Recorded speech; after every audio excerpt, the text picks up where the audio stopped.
I grew up this side of the wall, which is the Shankill Road area of Belfast. It's the Protestant Unionist Loyalist side. I ended up then, as a Protestant, marrying a Catholic in 1972, which for us was a very, very scary thing to do, and we suffered because of it.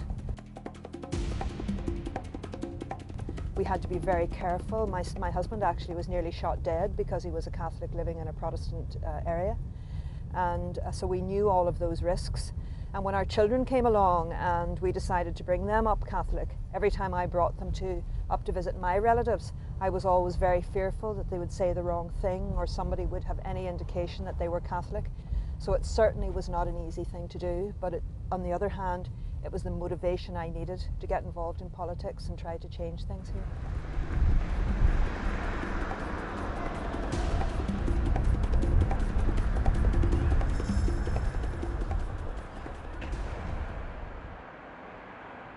So a lot of the work I do now is with women in the community, encouraging women to talk to one another and talk about ways in which they see our society moving on and these peace walls actually coming down.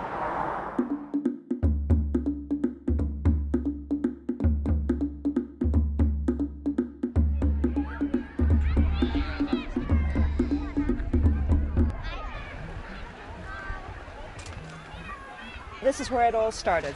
The first integrated primary school outside Belfast, bringing boys and girls, Catholic and Protestant, together to be educated together. Number 7! Are you number 7? So this is what it's all about. Our children. Remember that 95% of children in Northern Ireland, Protestant and Catholic, are educated separately. We see bringing our children together at the earliest possible age, educating them together, is what the future is all about. And that's where we need to go.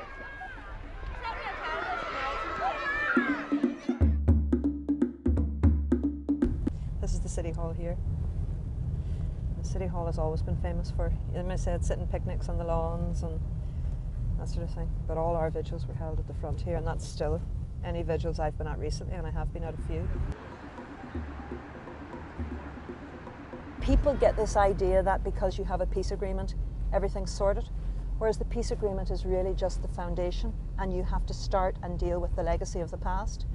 And when you have 3,500 people dead, thousands upon thousands of people injured, and a whole society that has been affected in one way or another by the conflict over 30 years, it just doesn't go away overnight. I have met so many people, and I know so many people.